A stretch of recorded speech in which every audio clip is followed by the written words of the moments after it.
sábado especial. No calendário da Conferência Geral, hoje é um sábado dedicado aos refugiados. E nós podemos dizer que não precisamos de saber muita coisa sobre os refugiados. Primeiro, porque não somos refugiados, pelo menos no estado presente. Já houve aqui pessoas que foram refugiadas. E nós, a qualquer momento, não sabemos se poderemos voltar a ser ou não refugiados. De maneira que a Igreja dedica este sábado a todos aqueles que conhecem esta questão. E na revista de seleções do Reader's Digest do mês de abril deste ano, vinha uma história interessante. A história de uma jovem chamada Nusjin Mustafa. E ela conta a sua história como é que ela se tornou de repente numa refugiada em busca de proteção, de segurança e de cuidados primários na Europa. Essa história foi o resumo de um livro que ela escreveu e que tem como título A Rapariga de Alepo e que foi escrito em parceria com Christina Lamb, que é a biógrafa de Malala Yousafzai. O livro foi publicado em 2016 pela editora HarperCollins. O nome Nujin significa vida nova. E esta rapariga nasceu no primeiro dia do ano novo de 1999. Ela era a mais nova de 9 irmãos. Sendo que o irmão mais velho, Shair, tem 26 anos e a irmã mais nova, Nazrin, tinha 9. Ora, a sua mãe já estava numa idade muito avançada, portanto, numa idade de risco para a gravidez, e acontece que Nujin nasceu 40 dias antes do que estava previsto. Como o seu cérebro não recebeu oxigênio suficiente, não houve a possibilidade de ele emitir sinais nervosos para as pernas. E tal como Nujin se descreve ela própria, os seus tornozelos são atrofiados para dentro, os dedos dos pés para baixo e as pernas parecem ter vida própria de quando em vez, porque desatam a dar pontapés aleatoriamente. Ora, eles viviam numa zona curda da Síria e aos 4 anos de idade a família teve que se mudar para Alepo para Nujin ter cuidados de fisioterapia e os médicos tentarem, através de cirurgia, melhorar a sua condição física. Mas uma vez ali na cidade de Alepo, eles ficaram a viver num 5º andar, sem elevador. O que significa que transportar Nujin era um problema. E, portanto, eles só a transportavam, a família só a transportava para os tratamentos ou para alguma saída em especial. Ela nunca pôde ir à escola. Os irmãos e as irmãs iam à escola, mas ela não. E então o que é que ela ficava a fazer em casa? Ficava a ver séries norte-americanas na televisão. E via séries. Via séries de manhã até à noite. Uma delas que ela apreciava bastante eram Os Dias da Nossa Vida. Na primavera de 2012, como sabem, estalou a revolta contra o regime de Assad. E essa revolta rapidamente alastrou até à cidade de Alepo. E do 5º andar, a família podia ver morteiros, as balas que atravessavam os tiroteios que se faziam entre a zona oeste, controlada pelas forças governamentais, e a zona este, controlada pelos rebeldes. Acontece que isto era insustentável e, portanto, a família teve que regressar à sua terra natal, à zona de onde eles tinham saído. Mas também aí, essa zona agora era controlada pelos rebeldes e a família não tinha nem ordem nem segurança. De maneira que o irmão mais velho desta família, que estava imigrado na Alemanha e que se já tinha tornado um produtor de televisão, ele enviou dinheiro à família e a família pôde sair da Síria. E claro, Nujin lá foi, de cadeira de rodas. Empurrada pela irmã Nazrin. A primeira grande viagem foi até à Síria, onde ficaram na cidade de Gaziantep durante 1 ano, e depois eles começaram o périplo da viagem pela Turquia adentro, até à cidade de Esmirna, e na cidade de Esmirna, então, alugaram um bote, ela, alguns primos e o tio, que ia a conduzir o bote, e foram no bote tentar atravessar para a Grécia. Como sabem, os botes vão sempre sobrelotados. Para terem uma ideia, a capacidade do bote onde Nudjin viajou era de 15 pessoas. Levava 38. E toda a gente olhava para ela com apreensão e com medo. Porque havia uma cadeira de rodas num bote e toda a gente dizia que aquilo era uma ameaça, o bote podia virar a qualquer altura, mas ela divertia-se quando o barco começava a cavalgar as ondas. Acontece que quando eles chegaram à ilha de Lesbos e os socorristas, os voluntários, se aproximaram do bote para retirar as pessoas da água, a primeira pergunta que eles fizeram era: quem é que sabe falar inglês? Ninguém sabia, exceto Nudjin, que tinha aprendido inglês a ver séries norte-americanas de manhã até à noite.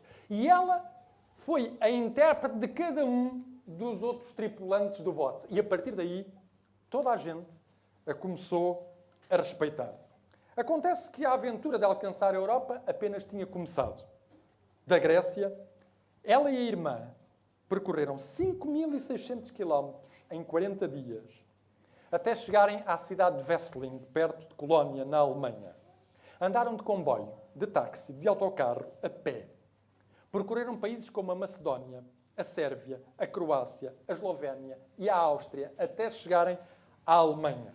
Tal como muitos outros refugiados, foram banidos pela polícia de choque húngara, que os brindou com uma salva de gás lacrimogéneo. Foram presas na Eslovénia. Mas a determinação delas levou-as a continuar e a chegar até à Alemanha. Nudjin chegou à Europa no dia 2 de setembro de 2015. Nós já não sabemos o que é que aconteceu no dia 2 de setembro de 2015. Mas foi o mesmo dia em que nós, na televisão, fomos confrontados com as imagens terríveis do corpo de um menino chamado Aylan. Tinha 3 anos e deu à costa nas praias da Turquia, já sem vida. Foi neste mesmo dia que Nudjin alcançou a Europa. Para nós termos uma ideia do que estamos a falar, segundo os dados do Acnur, em 2017, o número de pessoas deslocadas por guerra atingiu o recorde de 68 milhões e meio de pessoas. Estamos a falar do mesmo número de pessoas que tem a população da Tailândia. 68 milhões e meio. Isto equivale a 44.500 pessoas deslocadas cada dia, ou seja, uma pessoa deslocada a cada 2 segundos. É só vocês contarem no vosso relógio. E apercebem-se que enquanto eu estou aqui a contar-vos esta história, várias pessoas estão deslocadas no mundo. Situações como não apenas a guerra da Síria, mas situações da Líbia, o conflito no Sudão do Sul, na República Democrática do Congo, o que aconteceu com os refugiados Rohingya no Bangladesh, aumentaram exponencialmente estes valores. Ora, nós sabemos que o mundo está doente, sabemos que o mundo está violento e sabemos que o mundo tem cada vez menos respostas adequadas para lidar com as crises com que está confrontado. Nós sabemos. E nós sabemos isto porque a Bíblia o profetizou. Mas não nos serve de nada se nós soubermos apenas isto e não tivermos uma atitude correta para com as situações quando elas se encontram. Porque além da Bíblia profetizar que há aspectos catastróficos que acontecem na nossa sociedade, a Bíblia também nos diz qual a atitude correta que nós devemos ter para com as pessoas quando isto acontece. De maneira que hoje o que eu queria e pensei em refletir convosco foi na história de 2 pessoas, 2 mulheres. Uma delas não é refugiada. Uma delas é vítima de um refugiado. A outra mulher é uma refugiada. Eu pensei nas histórias de Tamar e de Ruth. Ambas as histórias contêm aspectos trágicos. Em ambas as histórias há 3 mortes. Na história de Tamar, Judá perde a mulher e 2 filhos. Na história de Ruth, Noemi perde o marido e 2 filhos. Em ambos os relatos, estas mulheres procuram ultrapassar os seus dramas pessoais. Em ambos os relatos, o preconceito está presente e desempenha um papel determinante. No relato de Gênesis 38, Judá não consegue ver Tamar como sua nora, mas apenas como a culpada da morte dos seus filhos. No relato do livro de Ruth, apesar de Ruth se ter convertido à fé judaica, ela vai ser sempre descrita como Ruth, a moabita. Ruth, a estrangeira. Em ambos os relatos, os estereótipos são importantes porque eles ofuscam a verdadeira identidade do outro. Nestes 2 relatos, Tamar e Ruth têm comportamentos que são muito acima do comportamento das pessoas, do comportamento ético das pessoas que se relacionam com elas. Apesar de estarem pautados pela tragédia, estes 2 relatos são também portadores de vida e de futuro. E eles mostram-nos a importância da dignidade humana. E mostram-nos também como é que nós, muitas vezes, podemos agir contra a dignidade humana, podemos ser agentes de desumanização, ou como, pelo contrário, quando temos a atitude correta, podemos ser agentes de humanização. E a Bíblia trouxe-nos estes relatos para que nós não apenas saibamos atender às necessidades do outro, mas possamos perceber também quais são os fatores que nos levam a agir e a relacionarmos com o outro. Convido-vos, por isso, a irmos, em primeiro lugar, ao livro de Gênesis, ao capítulo 38, e a lermos alguns versículos, pelo menos, para entrarmos no contexto desta história. Na história de Tamar, em primeiro lugar. Gênesis, capítulo 38. E diz-nos assim: aconteceu por esse tempo que Judá se apartou dos seus irmãos e hospedou-se na casa de um adulamita chamado Ira. Ali viu Judá a filha de um cananeu chamado Sua. Ele a tomou por mulher e a possuiu. E ela concebeu e deu à luz um filho, e o pai chamou-o de Er. Tornou a conceber e deu à luz um filho, e este deu à mãe o nome de Onã. Continuou ainda e deu à luz outro filho, cujo nome foi Selá. E ela estava em Quezib quando o teve. Judá, pois, tomou esposa para Er, o seu primogênito. O nome dela era Tamar. Er, porém, o primogênito de Judá, era perverso perante o Senhor, pelo que o Senhor o fez morrer. Então disse Judá a Onã: possui a mulher do teu irmão, cumpre o levirato e suscita descendência ao teu irmão. Sabia, porém, Onã, que o filho não seria tido por seu, e todas as vezes que possuía a mulher do seu irmão, deixava o sêmen cair na terra para não dar descendência ao seu irmão. Isto, porém, que fazia era mau perante o Senhor, pelo que também este fez morrer. Então disse Judá a Tamar, sua nora: permanece viúva em casa do teu pai, até que Selá, meu filho, venha a ser homem. Pois disse, para que não morra também este como os seus irmãos. Assim, Tamar se foi, passando a residir na casa do seu pai. Esta é uma parte da história de Tamar. Os patriarcas tiveram sempre uma relação difícil com os cananitas. Muitas vezes essa relação era de proximidade, outras vezes essa relação era de antagonismo. Aqui nós percebemos que estamos num momento de uma relação que é de proximidade. Judá saiu do clã de Jacó, afastou-se daquele clã, sobretudo após a venda de José, e estabelece relações com as pessoas que já estão a viver ali. Dessa relação nasce um casamento, e desse casamento nascem filhos. O primeiro filho é Er. Er significa vigilante. O segundo filho é Onã, que significa forte. E acontece que Judá procura uma mulher para Er. Vai encontrá-la em Tamar. Tamar, o nome Tamar significa palmeira. Na Bíblia, a palmeira tem 2 significados: robustez e beleza. E a palmeira é o símbolo do justo e é, ao mesmo tempo, o símbolo também da mulher de Cantares de Salomão, no capítulo 7. Portanto, temos aqui uma mulher, nós poderíamos dizer bem escolhida, para Er. Mas a Bíblia diz-nos uma coisa: Er era mau. Na verdade, se vocês lerem na Bíblia o hebraico, a palavra Er, lida ao contrário, significa ímpio. É um acrónimo. Era mau. E é a primeira vez na Bíblia que diz que Deus tirou a vida a um indivíduo. De maneira que, segundo a lei do Levirato, Onã casou com Tamar. Mas também ele era mau. O mesmo verbo é emprego para os dois. Ele também era ímpio. Pelo que lhe sucedeu a mesma coisa. E agora reparem, Judá só tem um filho, chama-se Selá. Bom, já morreu o vigilante. Já morreu o forte. Selá significa indolente. E Judá disse assim, se eu lhe dou o indolente, isto não vai acabar bem. Além disso, ele começou a ver Tamar, como a culpada da morte dos seus filhos. E, portanto, o que Judá faz é uma coisa muito simples. Selá ainda é muito novo para casar. De maneira que tu vais para a casa do teu pai, ficas lá, até o momento em que ele crescer. E, nesse momento, nós fazemos o casamento. Mas vocês notarão que enquanto Judá, um israelita, não tinha vontade nem ideia nenhuma de cumprir aquilo que dissera, Tamar, uma cananita,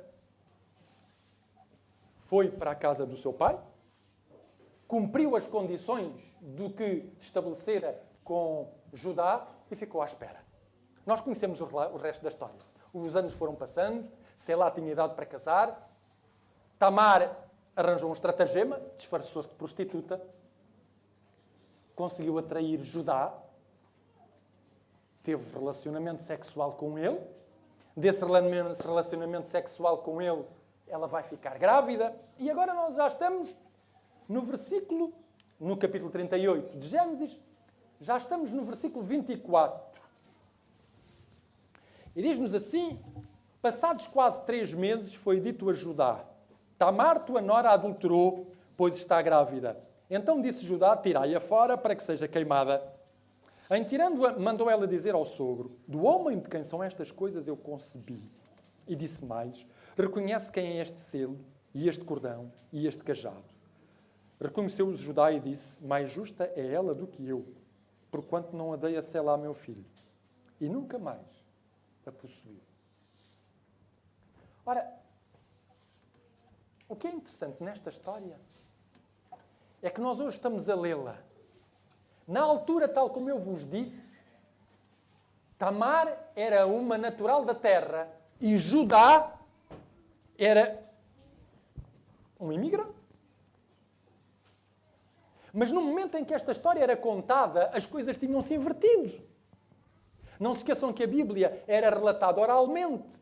E, no momento em que esta história é relatada oralmente, os descendentes de Abraão são os naturais da terra e os cananeus, que eram naturais, passaram a ser refugiados na sua própria terra. Mas este não é o ponto. O ponto que a Bíblia quer salientar é que o povo de Deus devia ter um comportamento ético superior. Nós hoje vimos isto quando falámos da cultura. Nós devemos ter um comportamento ético superior à cultura ambiente.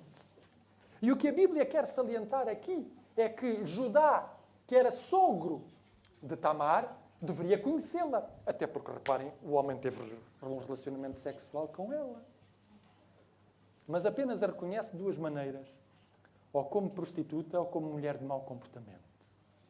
Como sogro, ele deveria protegê-la, não mandar queimá-la.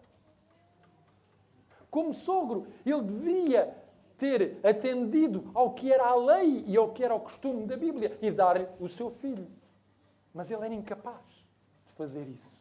Porque justamente ele via no outro uma ameaça. Via no outro um perigo.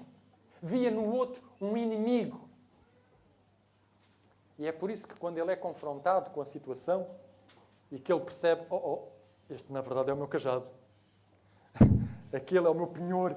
Reparem, ambos estão na praça pública. A praça pública é um lugar muito incómodo para as mulheres na Bíblia. É um lugar perigoso para as mulheres na Bíblia. As mulheres que estão na praça pública correm normalmente o risco de serem apedrejadas. Neste caso, ela corria o risco de ser queimada. E acontece que Judá acaba por admitir uma coisa muito simples. Esta mulher é mais justa do que eu. Porque eu deveria ter agido melhor do que ela. Sabem, o que este relato a seguir nos mostra é que quando nós não conhecemos realmente o outro, nós não nos sabemos relacionar verdadeiramente com ele. Nós podemos etiquetá-lo. Tanto os naturais podem etiquetar os estrangeiros, como os estrangeiros podem etiquetar os naturais. E o que a Bíblia aqui chama a atenção é para isso: cuidado com as etiquetas. Cuidado com os rótulos que nós colamos nas testas uns dos outros. Normalmente, eles não estão de acordo com aquilo que a pessoa é. São muito inferiores àquilo que a pessoa é. E nunca nos deixam ir verdadeiramente ao encontro do outro. Deste relato, como vocês sabem, nascem duas crianças. Uma delas chama-se Peretz. Peretz é ruptura. E a outra que nasce tem um outro nome. É o Zerá. E Zerá tem um nome também interessante. Brilho. O que Tamar nos diz com isto é que, apesar das nossas rupturas, apesar das rupturas que nós às vezes estabelecemos, se nós soubéssemos construir sobre essas rupturas e estabelecer o brilho de uma relação futura, pelo menos poderíamos ter aprendido qualquer coisa na forma como nos relacionamos com o outro. Dizia Jean-Paul Sartre uma coisa: o inferno são os outros. Mas esta afirmação, sabem, esta afirmação é na verdade falsa no que afirma e incorreta no que nega. É falso que o problema sejam os outros. É incorreto que eu seja o bom da fita. Se, sobretudo, eu me impeço de ver a realidade tal como ela é. Mas o que é engraçado é que este rapaz que vai nascer, Peretz, é o ascendente de um outro homem que vai entrar numa outra história. No livro de Ruth, há um personagem que se chama Boaz. Boaz é descendente de Peretz. E agora viajamos vários séculos e vamos ver uma história inversa. Quando nós viajamos para o livro de Ruth, eu já aqui tive a oportunidade, há uns anos atrás, acho que foi aqui, que eu fiz uma semana de oração sobre o livro de Ruth. Ora, o relato de Ruth apresenta algumas diferenças com o livro de Gênesis. O relato de Ruth apresenta-nos duas mulheres que são simultaneamente naturais e refugiadas. Noemi é natural na cidade de Belém, mas refugiada em Moabe. Ruth, a sua nora, é natural em Moabe e refugiada em Belém. E ambas estas mulheres, na condição de refugiadas, vão passar um mau bocado. Noemi, em Moabe, vai perder praticamente quase toda a sua família. E Ruth, apesar de se ter convertido, apesar dela dizer: o teu Deus é o meu Deus, o teu povo é o meu povo, como eu vos disse há pouco, será na maioria das vezes tida apenas em Belém como Ruth, a Moabita. Ora, se os irmãos não sabem, deixem-me dizer-vos que Moabe é para Israel a terra maldita. Fica logo ali na fronteira. Hoje é a Jordânia. Mas atravessar de Israel para a Jordânia é entrar na terra maldita. Logo, quem vem de Moabe é sempre maldito. E se vocês forem ao capítulo 2 do livro de Ruth, ao versículo 8, Ruth vai tentar arranjar algo para a sua subsistência. Já lá iremos. Capítulo 2, versículos 8 e 9. Então disse Boaz a Ruth: ouve, filha minha, não vás escolher em outro campo, nem tão pouco passes daqui, porém aqui ficarás com as minhas servas. Estarás atenta ao campo que cegarem e irás após elas. Não dei ordem aos servos que te não toquem. Quando tiveres sede, vai às vasilhas e bebe do que os servos tiraram. E se formos ao versículo também 22 deste mesmo capítulo, Disse Noemi a sua nora Ruth: bom será, filha minha, que saias com as servas dele, para que noutro campo não te molestem. Juntem estas duas ideias. Já lá vamos. Belém significa casa do pão. Por um momento não teve pão, teve fome. Daí que Noemi e a família tiveram que se refugiar em Moabe. Mas agora tinha pão outra vez. Tinha pão outra vez, mas tinha um problema. Qual é o lugar que Ruth vai ter nesta sociedade? O lugar que lhe vão dar é única e simplesmente o de respigadora. Sabem o que era a respigadora? Ou o respigador? Era a pessoa que, por misericórdia, se deixava apanhar o resto que era deixado pelas pessoas que faziam a cega. E ela era a nora de uma mulher que era respeitada anteriormente em Belém. Nenhum dos naturais de Belém, nenhum dos membros da Casa do Pão, nenhum dos membros do povo de Deus socorreu Noemi, a não ser Ruth, a estrangeira. Na Casa do Pão não havia mais nenhum emprego a dar a Ruth, senão o de respigadora. Nas nossas sociedades abastadas, o que é curioso nas sociedades ocidentais é que ainda hoje nós continuamos a dar muitas vezes aos refugiados os trabalhos e os empregos que os naturais não querem. Normalmente mal remunerados. Normalmente pessoas que são abusadas também. É que quando Boaz diz a Ruth: não dei eu ordem aos meus servos para não te tocarem, a palavra em hebraica para tocar tem uma conotação sexual. Significa isto que na sua fragilidade, Ruth era presa sexual fácil de quem quisesse abusar dela. Era assim numa sociedade israelita. Era assim que se via quem vinha da terra maldita. Não é muito diferente hoje em dia. E nós começamos a ver nas nossas sociedades ocidentais a subir uma realidade com a qual nós na Europa pensávamos já ter aprendido alguma coisa. A extrema-direita. Afinal, começamos a perceber que muitas vezes aquilo que nós pensávamos já extinto, porque aprendemos com a história, afinal de contas não era senão pequena semente que continua a florescer e a germinar quando as condições lhe são favoráveis. Mas, mais uma vez, neste capítulo de Ruth, neste livro de Ruth, no capítulo 13 e no versículo 9, vocês vão encontrar a pergunta verdadeiramente que se faz nestas circunstâncias. Quando nós lidamos com o outro, qual é a pergunta que muda tudo? Capítulo 3, versículo 9.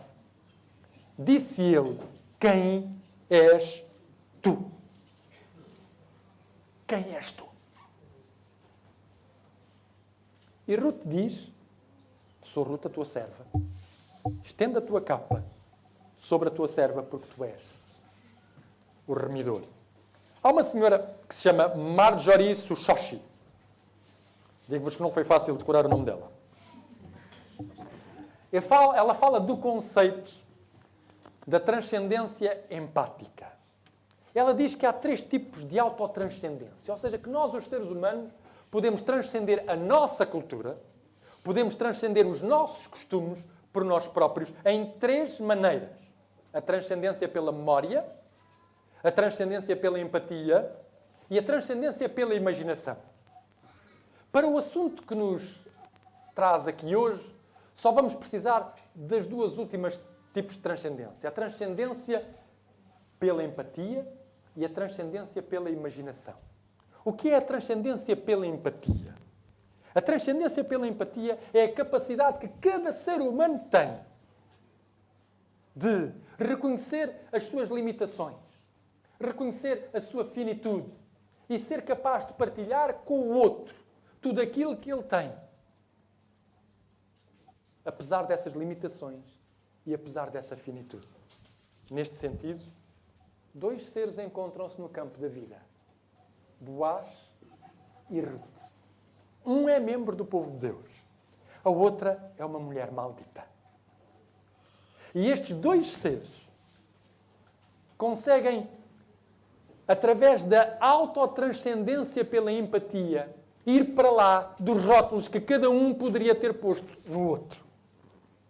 E conseguem partilhar, comunicando um com o outro, através das suas limitações e através da sua finitude. Mas isto não é suficiente. Falta ainda a transcendência pela imaginação. E o que é que Marjorie Suchoshi nos diz sobre a transcendência pela imaginação? É a capacidade de, malgrado a situação presente, nós sermos capazes de imaginar um futuro onde as condições sejam melhores e diferentes. Foi isto que estes dois senhores fizeram. Normalmente, Boaz nunca casaria com Ruth. E ele, se vocês conhecem a história, nem sequer era o remidor. Havia outro remidor mais próximo. Mas ele tomou as rédeas porque alguém não quis assumir a sua responsabilidade. E o que esta segunda história nos diz é exatamente que nós, como cristãos, temos que pensar de duas maneiras. Os naturais têm que pensar que os imigrantes e os refugiados não são a origem dos seus problemas, nem das suas dificuldades. E que não chegam a um país para lhes roubar o trabalho. E os refugiados e os imigrantes têm que pensar que os naturais também não são a origem dos seus problemas. Também não estão aqui para lhes dificultar a vida. E o que a Bíblia diz é que ambos têm que olhar um para o outro através de dois fatores. A empatia, a capacidade de calçar os chinelos do outro e a capacidade de ir além da sua limitação e da sua finitude para a construção de uma história que tenha um futuro. E esta história teve um futuro. Esta história teve um futuro que foi muito mais além de Boaz e de Ruth. O futuro desta história traduziu-se em Jesus Cristo. É por isso que vocês, na genealogia de Jesus Cristo, têm duas mulheres. Judá, Tamar e Ruth. Em que ambas conseguiram ir além dos rótulos que a sociedade da altura lhes impôs, que as circunstâncias da altura lhes impuseram, e conseguiram ser capazes de produzir um futuro. É isso que nós, irmãos, somos chamados a ser. Gostaria de terminar-vos contando-vos apenas muito rapidamente a história de um homem que ficou sozinho. Chamava-se o Passador. Eu tive a oportunidade de conhecer esse homem. Baixinho, forte. Na altura em que eu me graduei, ele deveria ter os seus 88 anos, mais ou menos. Esse homem teve a ousadia de ser estudante de teologia na Segunda Guerra Mundial, quando a França estava ocupada pela Alemanha. E então ele construiu uma rede de resistência. Imagina, um adventista do sétimo dia a construir uma rede de resistência. Não combatente. O seu objetivo era levar tantos judeus quantos fossem possíveis para a Suíça. Através do Salev. Mas, sabem, os alemães não estavam propriamente a dormir e perceberam que no seminário havia alguém que tinha uma rede de resistência. E por isso eles ocuparam o seminário. E aqueles que sabiam que aquele estudante era o organizador de tudo, tentaram todas as maneiras de dissuadi-lo. Nós, como cristãos, não temos que nos meter nestas questões. É engraçado como é a história, não é? Temos ou não temos? Na consciência deste homem, tinha. E por isso, ele continuou. Só que teve um problema, foi preso. Ele e a irmã foram levados para Lyon e foram introduzidos num senhor que ficou conhecido na história como o Carniceiro de Lyon. Um SS famoso. Só que aconteceu uma coisa estranha, sabem? Este homem estava na sua cela e de repente a porta abriu-se. E ele ficou ali sentadinho, sossegado. Isto é um estratagema dos SS para me matar. Vou ficar aqui sossegado. Mas o tempo passou e não havia nenhum SS a espreitar, de maneira que foi ele espreitar. Espreitou e não viu ninguém no corredor, de maneira que ele saiu da cela, foi até ao corredor. Voltou a espreitar do canto do corredor e o próximo corredor estava livre. E ele encaminhou-se para o corredor. E de corredor em corredor, de repente encontrou-se na rua. Estava livre. E lá foi ele caminhando, caminhando, caminhando. Imaginem para onde? De Lyon, outra vez para Colonge. Só que em Colonge informavam-me que agora as SS já tinham andado por ele ter saído, sem permissão, de maneira que estavam à procura dele. E lá vai ele, caminhando devagarinho, por um sítio de onde eu passei milhares de vezes. Descendo em Colonge, vocês têm a fronteira de Croix-de-Rouson. E lá vai ele, caminha devagarinho para Croix-de-Rouson. À frente dele tem uma barreira do exército suíço. E de repente tem os suíços a dizerem assim, para ele apressar o passo, porque atrás dele estava um Citroën preto. Os Citroëns pretos eram os carros dos SS. E esses Citroëns pretos dali começaram a disparar. E então, como ele era baixinho, a sorte é que as balas passavam-lhe por cima e ele teve a possibilidade de saltar por cima dos sacos de areia e de cair do lado suíço. Mas hoje, se vocês entrarem em Colonge, quando subirem na direção da biblioteca, encontrarão uma enorme rocha. É uma homenagem a este homem, o passador, que graças à atuação dele fez com que o Estado de Israel reconhecesse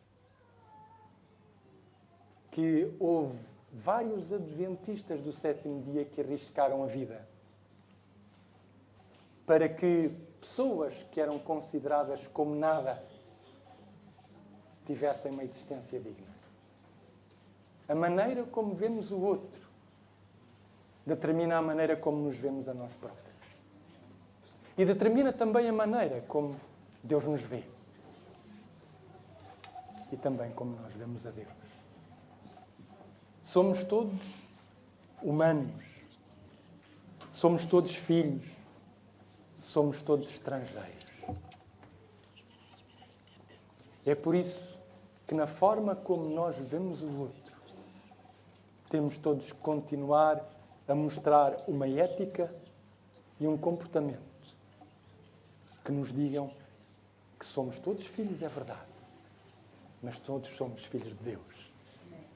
E é por isso que a ética que vem de Deus tem que ser sempre superior àquela da cultura e do momento em que estamos.